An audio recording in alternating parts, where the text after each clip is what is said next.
100% நான் குற்றம் சாட்டுகிறேன். இன்றைக்கு இருக்கிற ஒவ்வொரு இளைஞன் கையில கஞ்சா இருக்குன்னா அதை வித்தது திமுக தான்.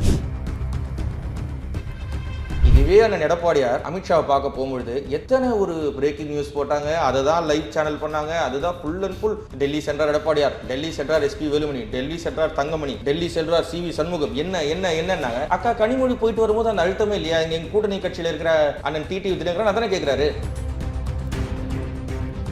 இப்போ நாங்கள் ஒரு கூட்டணி அமைச்சிட்டோன்றதுனால எங்களை விட்டுட்டு இப்போ விஜய்ன்றாங்க, திமுகன்றாங்க. அந்த திமுகவை பற்றி ஏன் பேச மாட்டேங்கிறாங்க? திமுக கூட்டணி இன்னைக்கு உடையும் தருவாயில் இருக்கு. அவங்க கூட்டணி அமைக்கிறதுக்குள்ளே தேர்தலே வந்துடும் போல. இது இல்லாம கொரோனான்னு ஒரு முக்கியமான ஒரு பிரச்சனை வந்து அந்த பிரச்சனை எப்போ எவ்வளவு அழகா கையாண்டார் எடப்பாடியார் அவர்கள். இவ்வளவு நெருக்கடி இருந்த போதும் அவர் கடன் சுமை ஏத்தலையே. அம்மா உணவு உதாரணம் சொல்றேன், கொரோனா சமயத்துல அம்மா உணவகத்துல யார் வேணா சாப்பிடலாம், இலவசமா சாப்பாடு கொடுத்தாங்க. குவாரண்டைன் பண்ணணும், வந்தவங்களுக்கு வந்து அவங்களுக்கு ஹாஸ்பிட்டல் பெட் கொடுக்கணும், டாக்டர்ஸ் நர்சஸ் இவங்களுக்கு எல்லாம் ஸ்டே பண்ணி வைக்கணும், அவங்களுக்கு ஃபுட்டு கொடுக்கணும். இவ்வளவு நிதி சும்மா இருந்த பொழுதும் ஒரே ஒரு வரி ஏத்தல, மக்கள் மேல திணிக்கல, இவ்வளவு கடன் வாங்கல, அவ்வளவு அழகா ஆட்சி புரிந்தார். புரட்சி தலைவர் அம்மா செய்யாத திட்டமா எவ்வளவு திட்டம் அம்மா அறிவிச்சாங்க. அந்த திட்டத்தை 10 வருஷமா தொடர்ந்து நடத்திட்டு வந்தாங்க. நீங்க அம்மா உணவகம் அதிமுக ஆட்சி நடக்கிற மாதிரி நடக்குதுன்னு நீங்க சொல்லுங்க. எத்தனை பஸ் வந்து பிரைவேட் ஆயிடுச்சுன்னு பாத்தீங்களா? 25 பஸ் அடுத்து பிரைவேடைசேஷன் ஆயிடுச்சு. இப்போ ஒரு பஸ்ஸுக்கும் மாசம் ஒரு நாளைக்கு இவ்வளவு ரூபாய் நம்ம வந்து அரசாங்கம் பே பண்ணுது அவங்களுக்கு. அதுதான் சொல்றேன்ல பிரதர், இவங்களுக்கு வந்து அட்மினிஸ்ட்ரேஷன் ஸ்கில்லே கிடையாது. ஒரு நிர்வாக திறனற்ற முதலமைச்சர். நம்மளுடைய தமிழ்நாட்டு வரலாற்றிலேயே கருணாநிதியை விட நிர்வாக திறன் என்றது ஒரு 0வா இருக்குன்னா அது இன்றைய முதலமைச்சர் மு க ஸ்டாலின். நந்தனத்துல கேன்டீன்ல வேலை செய்யற பொண்ணு அந்த உரிமையாளர் அவங்க நண்பர்களும் சேர்ந்து பாலியல் தொல்லை கொடுக்குறாங்க. எங்க சார் போய் சொல்றது? 65 வயது மூதாட்டியை வந்து ஒருத்தன் கற்பழிக்கிறான்றான். அப்ப இதெல்லாம் எப்படி செய்யறாங்க? இந்த கஞ்சா. அந்த கஞ்சா உட்கொண்டால் 65 வயது கிழவியும் தெரியாது, 3 வயது குழந்தையும் தெரியும்.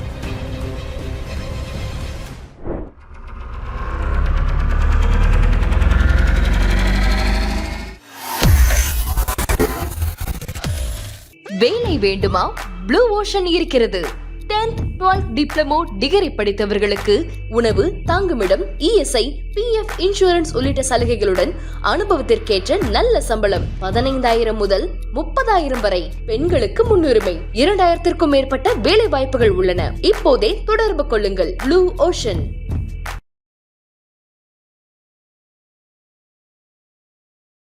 ஐத்தமிழ் நேயர்களுக்கு வணக்கம். இன்றைய நேர்காணலில் நம்மோடு இணைந்திருக்கிறார் அதிமுக மாநில மாணவர் அணி தலைவர் அபிஷேக் அவர்கள். பல்வேறு அரசியல் நிகழ்வுகள் குறித்து நம்ம பேச இருக்கிறோம். வணக்கம், வாழ்த்துக்கள் பொறுப்பு கிடைச்சதுக்கு ஐத்தமிழ் சார்பாக. நிறைய அரசியல் விஷயங்கள் நான் பேசுகிறோம் இருக்கேன். அதுக்கு முன்பாக கூட்டணி விவகாரத்தில் நம்ம ஆரம்பிக்கலாம். என்டிஏ கூட்டணி உறுதிப்படுத்தப்பட்டிருக்கு. அதிமுக தலைமையிலான தமிழக தலைவராக எடப்பாடி பழனிசாமி அவர் இருக்கிறாங்க. இந்த கூட்டணி வெற்றி பெறக்கூடிய கூட்டணின்னு சொல்லி தொடர் பிரச்சாரங்கள் மூலமாக பேசிக்கிட்டு இருக்கீங்க. ஆனாலும் பாஜகவோடு இருந்தால் அந்த வெற்றி கிடைக்குமா அப்படிங்கிற ஒரு கேள்வி தமிழகத்தில் தொடர்ச்சியாகவே உங்கள் முன்னாடி வைக்கப்பட்டு இருக்கு.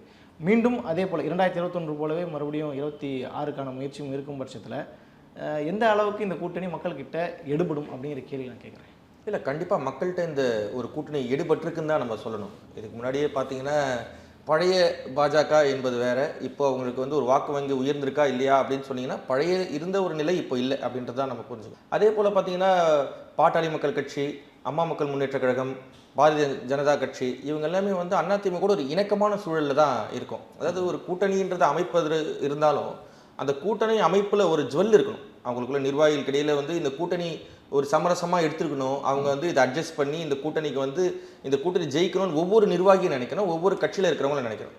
அதுபோல் இன்றைக்கு இருக்கின்ற இந்த கூட்டணி ஒரு தேசிய ஜனநாயக கூட்டணியில் அனைத்து இந்திய அண்ணா திராவிட முன்னேற்ற கழகத்தில் தலைமையில் அமைந்திருக்கின்ற இந்த கூட்டணி வந்து பார்த்தீங்கன்னா அண்ணன் எடப்பாடியார் அவர்களை முதலமைச்சர் வேட்பாளராக இந்த அனைத்து கட்சிகளும் ஏற்று ஒரு மனதோடு வந்து இந்த கூட்டணி அமையப்பட்டிருக்கு. இது ஏன் உங்களுக்கு சொல்கிறேன்னா, இதுக்கு முன்னாடி இருந்த நிலை வேற.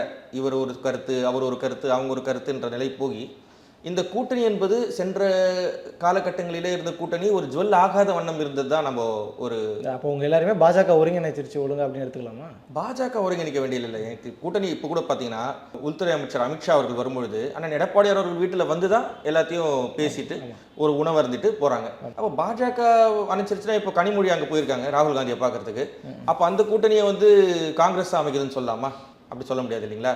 அதாவது ஒரு தேசிய லெவலில் அவங்க வந்து ஒரு ஆளுங்கட்சியாக இருக்காங்க. ஒரு ஆளுங்கட்சியாக இருக்கும் பொழுது அவங்களுடைய ஒரு பேச்சுவார்த்தை நடத்துவது, அவங்க கிட்ட போய் கேட்கறது எல்லாமே ஒரு இயல்பான ஒரு விஷயம் தானே. அண்ணன் டிடிவி தினகரனாக இருக்கட்டும், அவங்களும் ஒரு இணக்கமான சூழலில் இருந்தாங்க. ஒரு பிளவு வந்தது, ஒரு பிளவின் போது எல்லாமே டிஸ்கஸ் செய்யப்பட்டது. ஆனால் அண்ணன் எடப்பாடியார் தான் தலைமை. எடப்பாடியார் என்ன சொல்கிறாரோ அதான் நடக்குது. அப்போது தேசிய ஜனநாயக கூட்டணியில் வந்து பாஜக சொல்கிறது எதுவுமே நடக்கலையே, நம்ம அப்படி தானே எடுத்துக்கணும். இல்லை, இப்போ தேர்தல் தொகுதிகள் பங்கீடு வரும்போது தானே எல்லா பிரச்சனையுமே வெளியே வரும். யாருக்கு என்ன நடக்கும், எப்படி வரும், யார் எங்கே போவாங்க அப்படிங்கிறதுலாம். அதாவது நீங்கள் அதுக்குள்ளே நீங்கள் முன்முடிவு வரீங்கன்னு கேட்குறேன். இல்லை, முடிவுக்கு வரதில்லை. அதாவது அந்த கூட்டணி பேச்சுவார்த்தையில் இருக்கும்போது தானே ஒரு ஸ்டேஜில் ஏறி எல்லாரும் கைப்பிடிச்சு ஒன்றா நிற்கிறாங்க.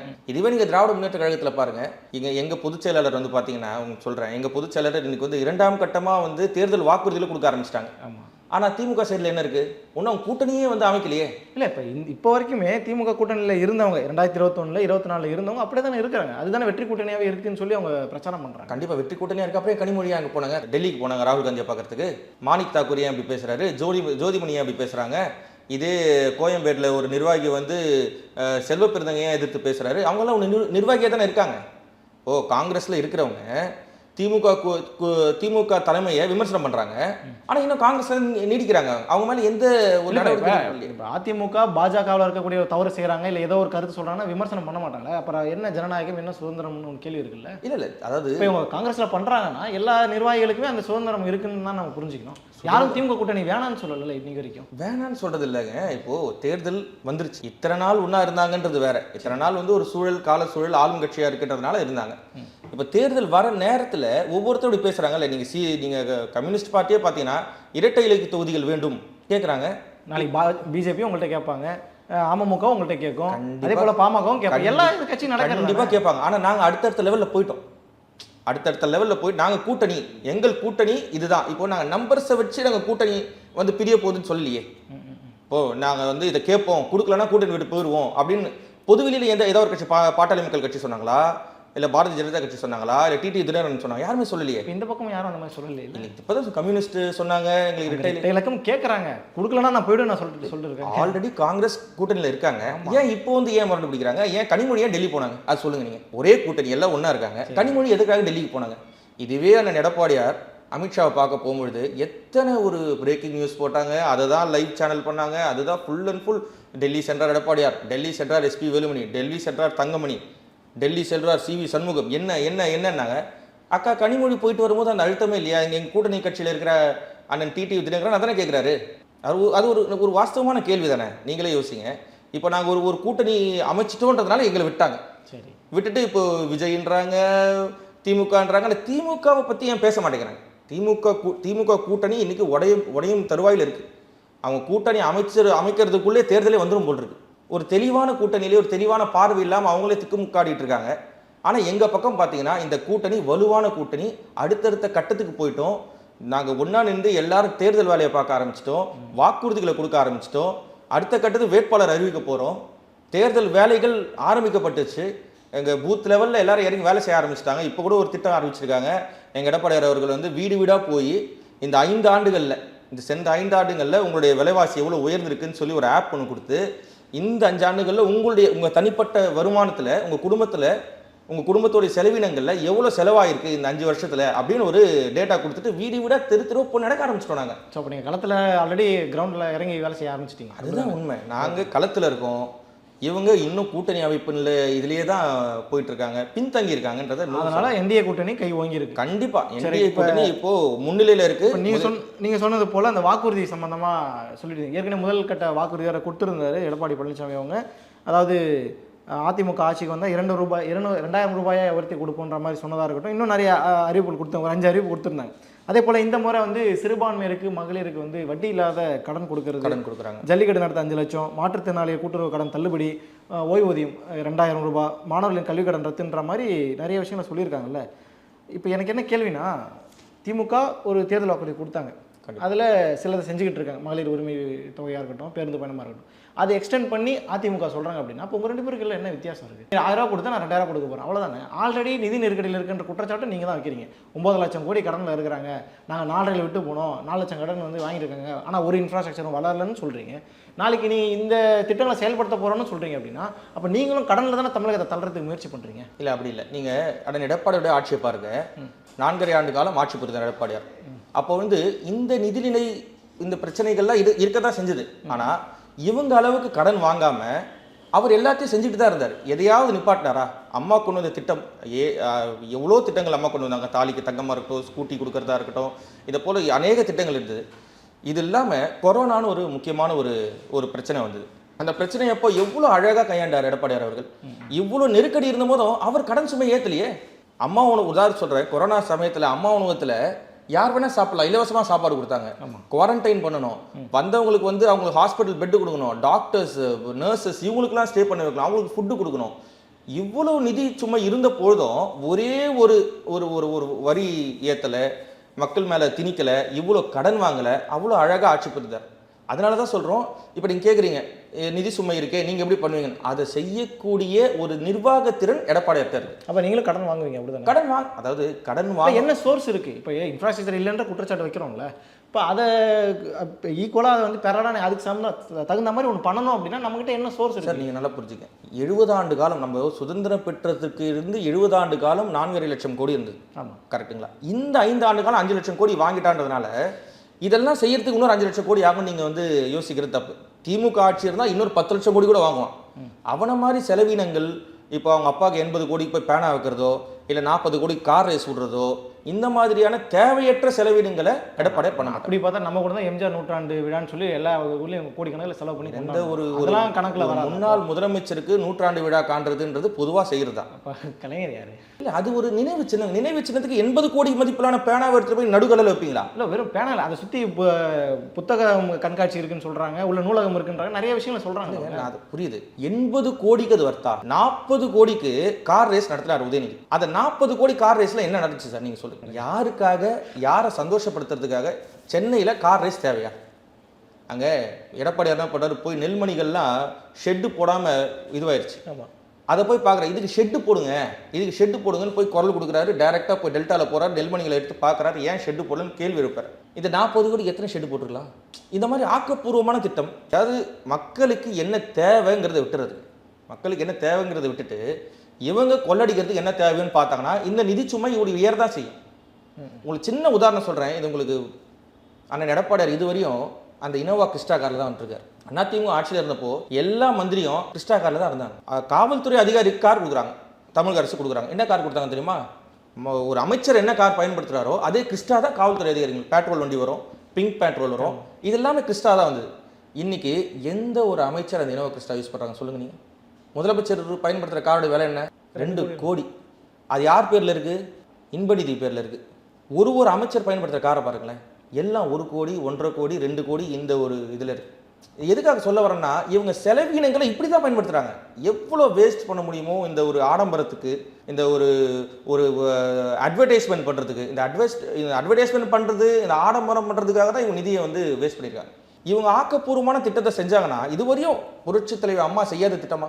எவ்வளோ திட்டம் அம்மா அறிவிச்சாங்க. அந்த திட்டத்தை 10 வருஷமா தொடர்ந்து நடத்திட்டு வந்தாங்க. இன்னைக்கு அம்மா உணவகம் அதிமுக ஆட்சி நடக்கிற மாதிரி நடக்குதுன்னு நீங்கள் சொல்லுங்க. என்ன சொல்றாங்க? அது வந்து நிதிநிலை சரியில்லை, அது லாஸ் ஆகுது, லாஸ்ல போதுன்றாங்க நம்ம மேயர் பிரியா அவர்கள். லாஸ்ல போறதுக்கு, அதாவது ப்ராஃபிட் எடுக்கிறதுக்கான அம்மா உணவகம் நடக்கப்பட்டது. அது பெண்களுக்கு அவங்களே வேலை செஞ்சு அவங்களுடைய அந்த ஒரு சின்ன அவங்களுக்கு ஒரு வாழ்வாதாரம், அவங்களுக்கு ஒரு வேலை கொடுக்குறாங்க, அதுலேருந்து அந்த உணவு வருது, அந்த உணவு மக்களுக்கு போய் சேருது. அது வந்து ஒரு குறிப்பிட்ட அமௌண்ட் கண்டிப்பாக அதுலேருந்து அது லாபத்துக்கானது இல்லை தவிர மக்களுக்கான ஒரு திட்டம். அது இப்போ எத்தனை அம்மா உணவகம் செயல்பட்டு இருக்கு? அப்போ இந்த 5 லட்சம் கோடி என்ன ஆச்சு? அதை வச்சு இப்போ நீங்கள் சொல்கிறீங்க என்ன ஒரு 4 திட்டம், நல்ல 4 திட்டம் அவங்க கொண்டு வந்தாங்க, இது ஒரு செலவினம் அதிகமான ஒரு 4 திட்டம் கொண்டு வந்தாங்கன்னு சொல்லுங்க. முதல் திட்டமாக இந்த மகளிர் பயணத்தை சொல்லலாம். 13,000 கோடி செலவாகுதுன்றாங்க, அவங்க கணக்காட்டுறாங்க. இப்போ எத்தனை பஸ் வந்து ப்ரைவேட் ஆயிடுச்சுன்னு பார்த்தீங்களா? 625 பஸ் இப்போ அடுத்து ப்ரைவேட்டைசேஷன் ஆயிடுச்சு. இப்போ ஒரு பஸ்ஸுக்கும் ஒரு நாளைக்கு இவ்வளோ ரூபா நம்ம வந்து அரசாங்கம் பே பண்ணுது அவங்களுக்கு. இப்போ அதுதான் சொல்கிறேன்ல பிரதர், இவங்களுக்கு வந்து அட்மினிஸ்ட்ரேஷன் ஸ்கில்லே கிடையாது. ஒரு நிர்வாக திறனற்ற முதலமைச்சர். நம்மளுடைய தமிழ்நாட்டு வரலாற்றிலேயே கருணாநிதியை விட நிர்வாக திறன் என்றது ஒரு 0வா இருக்குன்னா அது இன்றைய முதலமைச்சர் மு.க. ஸ்டாலின் தான். இப்போ இன்ஃப்ராஸ்ட்ரக்சரில் அவங்க கான்சன்ட்ரேட் பண்ணுறது இல்லை, செலவினங்களை வருவாய் பற்றாக்குறைய டேலி பண்ணுறது தான் அவங்க. கண்டிப்பாக அவங்களுக்கு என்ன இருக்குன்னா, செலவாகுதா கடன் வாங்க செலவு பண்ணு, கடன் வாங்கி செலவு பண்ணு, இதை இங்கே வாங்கி அங்கே கொடு, அங்கே வாங்கி இங்கே. சரி, ஓகே, இப்போ இவ்வளோ விஷயங்கள் இருக்குது, நம்ம ஒத்துக்கிறோம்ல, பிரச்சனை இல்லை.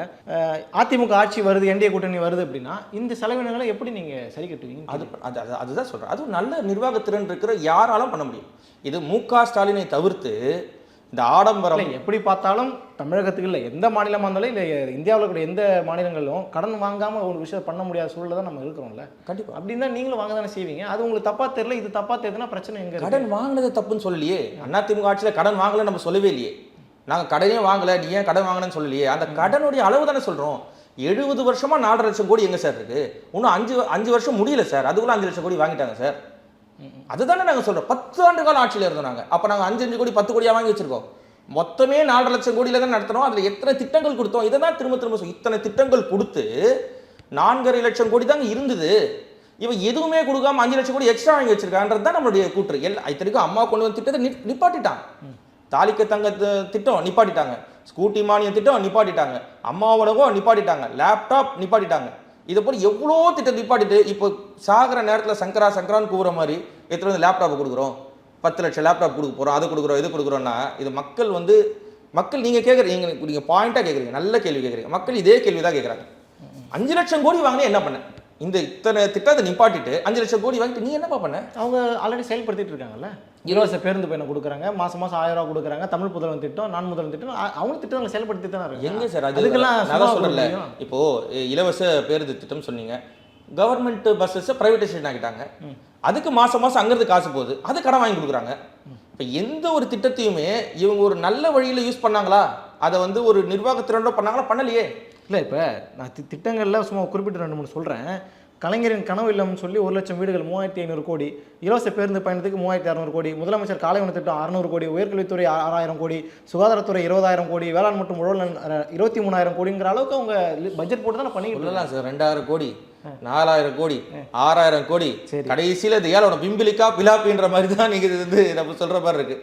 அதே நீங்கள் எடப்பாடியார் போயிட்டு ஆளுநர்கிட்ட கொடுத்தாரு பார்த்தீங்களா, ஒவ்வொரு துறையிலையும் எவ்வளோ ஊழல் நடந்திருக்குன்னு கொடுத்தாரு பாருங்க. அந்த பட்டியலை எடுத்து பாருங்க சார். அப்பதானே தெரியும் உங்களுக்கு எந்த அளவுக்கு ஊழல் வந்து நிறைஞ்சு போயிருக்குன்னு. இந்த பட்ஜெட் அங்கே போயிடுச்சுன்றீங்க. அவ்வளோதான் சிம்பிள் சார். இப்போ இப்போ நேரு அண்ணனுக்கு பிடிச்சி உழுக்குனீங்கன்னா தெரியும், கொட்டம் என்னென்ன கொட்டுமோ அங்கே கொட்டம்.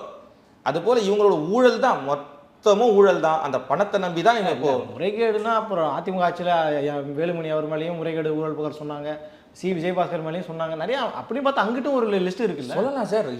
எதுவுமே வந்து ஒன்றும் இது பண்ணலையே, அதாவது எதுவுமே இன்னும் சாட்சியமாகலை, இன்னும் தண்டிக்கப்படலை, அதெல்லாம் எதுவும் இல்லை. இப்போ நீங்கள் எடப்பாடியார் எடுத்துங்க, அவர் மேலே ஊழல் குற்றச்சாட்டு வச்சாங்க, அவர் மேலே வழக்கு தொடர்ந்தாங்க.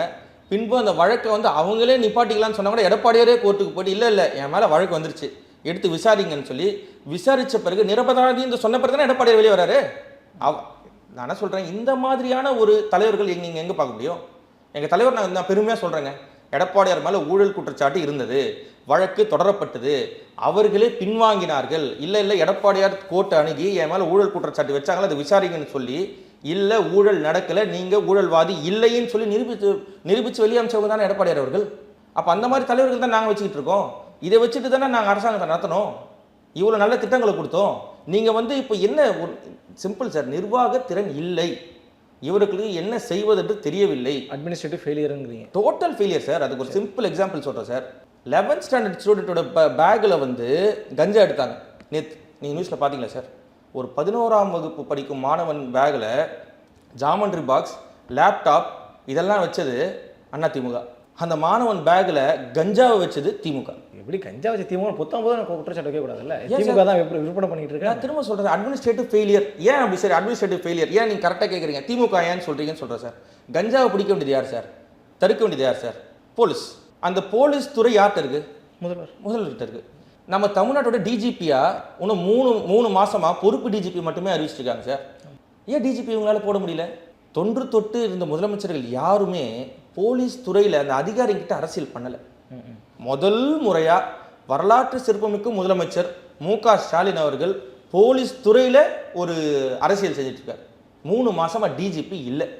அதனால தான் இவங்களால கஞ்சாவை கட்டுப்படுத்த முடியலன்னு நான் சொல்கிறேன் சார். சார் நான் கேட்குறேன், வட மாநிலத்தில் கன் கலாச்சாரம் இருக்கா இல்லையா? எல்லா கேங்ஸ்டர்கிட்டையும் கன் இருக்கும். தமிழ்நாட்டில் கேங்ஸ்டர்கிட்ட கன் இருக்கா? இல்லை. அப்போது கன்னை தடுக்க தெரிஞ்ச போலீஸ்னால கஞ்சாவையும் தடுக்க முடியல சார். வட மாநிலத்தில் எல்லா கேங்ஸ்டர் கன்று வச்சுருக்கான், இங்கே இது கொண்டு வரலாமே. இப்போ சென்னையிலன்னா ஒரு 200 ரவுடி இருப்பாங்களா? ஒரு 200 ரவுடிங்களுக்கு 200 கன்று கொண்டு வரது பெரிய விஷயமா? போலீஸ்க்கு தெரியும் கன்று உள்ளே வருது, எந்த ரவுடிக்கிட்ட இருக்குது, எவன் புல்லட் வாங்குறான் அப்படின்னு போலீஸ் கண்டுபிடிச்சி அவன்கிட்ட போய் பிடிச்சிருவாங்க. ஆனால் அதே போலீஸ்னாலே என் கஞ்சாவை பிடிக்க முடியல. இதுதான் சார் அட்மினிஸ்ட்ரேஷன் ஃபெயிலியர். இதுக்கு துணை போகிறாங்க.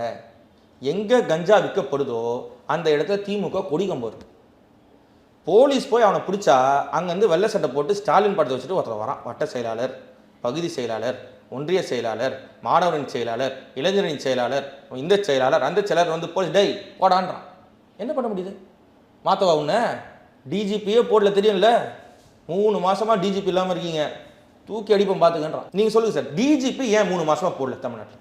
இப்போ டிஜிபின்றது என்ன சார்? ஹெட் ஆஃப் போலீஸ் அவர் தான். அவருடைய இன்ஸ்ட்ரக்ஷன் தான் அவருடைய ஆட்சி காலத்தில், அதாவது ஒரு டிஜிபின்னு போட்டால் அவருடைய ஆட்சி காலம் மாதிரி அது. என்னுடைய ஆட்சி காலத்தில் நான் டிஜிபியாக இருந்த பொழுது இதெல்லாம் செய்தேன், இதையெல்லாம் தடுத்து நிறுத்தினேன், நான் இப்படிலாம் பண்ணேன், இத்தனை ரவுடியை பிடிச்சேன், கஞ்சா வந்து ஒழிச்சேன் அப்படின்னு சொல்லுவாங்க. இப்போது சார் டெய்லி பாலியல் வன்கொடுமைன்றது டெய்லி பார்க்குற நியூஸ் ஆயிடுச்சு சார். டெய்லி பார்க்குறோம். நீங்கள் நியூஸ் பேப்பர் பார்ப்பீங்க, உங்களுக்கு தெரியும். நந்தனத்தில் ஒரு கேன்டீனில் வேலை செய்கிற பொண்ணு, அந்த உரிமையாளர் அவங்க நண்பர்களும் சேர்ந்து பாலியல் தொல்லை கொடுக்குறாங்க. இல்லை எங்கே சார் போய் சொல்கிறது? 65 வயது மூதாட்டியை வந்து ஒருத்தன் கற்பழிக்கிறான்றான்.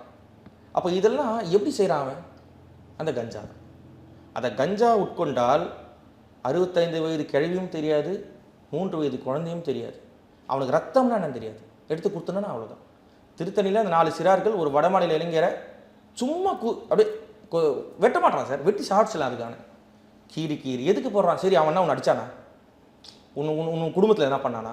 உன்னை சண்டை போட ஒன்றுமே பண்ணல சார். சும்மா இருந்தவனை இழுத்துட்டு போய் அடிச்சு வீடியோ எடுத்து போடுறான். என்ன சார் காரணம் சொல்லுங்கள்? இப்போ நீங்களும் நானும் அதை பண்ண முடியுமா? என்ன காரணம்? நீங்கள் என்ன காரணம் நினைக்கிறீங்க? போதை பொருள் தான் காரணம். நேற்று நம்ம திருத்தணியில் இருக்கிற கனகம்மா சித்திரமில் 4 பெண்கள், அரசு பள்ளி பெண்கள் ஸ்கூலுக்கு போய் நிற்கிற அந்த சீருடில் இருக்காங்க. 2 பசங்க சிறார்கள் வந்து கஞ்சா போதையில் அந்த பெண்ணுங்களை ஏதோ பண்ணுறாங்க, கம்ப்ளைண்ட் கொடுக்குறாங்க. கம்ப்ளைண்ட் கொடுத்து நைட்டு அரெஸ்ட் பண்ணி 3 பேர் அரெஸ்ட் பண்ணுறாங்க. ஒரு பையனை விட்டுது போலீஸ். ஏன் விட்டாங்க? அந்த பெண்களும் அவங்களோட பெற்றோர்களும் போய் இப்போ ஸ்டேஷனில் என்ன கேட்குறாங்க, அவனையும் விட்டீங்கன்னு கேட்குறாங்க. எங்கேருந்து அழுத்தம் வருது? ஏன் விட்டுறீங்க? 2 பேர் மேலே கேஸ் போட்டாங்க, போக்சோ போட்டாங்க, SC/ST ஆக்ட் போட்டாங்க, எல்லாம் ஓகே. ஒருத்தனையும் விட்டீங்கன்னு கேட்குறாங்க. அப்போ இங்கே என்னென்னா எல்லாத்துலேயும் திமுக தலையீடு இருக்குது. ஃபஸ்ட்டு சொன்னதா சார், இந்த நிர்வாக திறன் இல்லை. அது ஏன் அப்படி நீங்கள் கேட்டீங்க, ஏன் அப்படி சொல்கிறீங்க? 11ஆம் வயது அந்த 11ஆம் வகுப்பு படிக்கும் மாணவன் பேக்கில் வந்து கஞ்சாரா ஏங்க நீங்கள் ஸ்டாலினை சொல்கிறீங்கன்ற? இப்போ உங்களுக்கு புரியுதா? நீ டிஜிபியை போட்டு லா அண்ட் ஆர்டர் மெயின்டைன் பண்ணி போலீஸ் வேலையை செய்ய விட்டா அவங்க செய்வாங்க. கையை கட்டி போட்டு வச்சிருக்கீங்களே, அரசியல் செய்கிறீங்களே. இதுக்கு பின்னாடி திமுகவுடைய 100% நான் குற்றம் சாட்டுகிறேன். இன்றைக்கு இருக்கிற ஒவ்வொரு இளைஞன் கையில் கஞ்சா இருக்குன்னா அதை வித்தது திமுக தான்.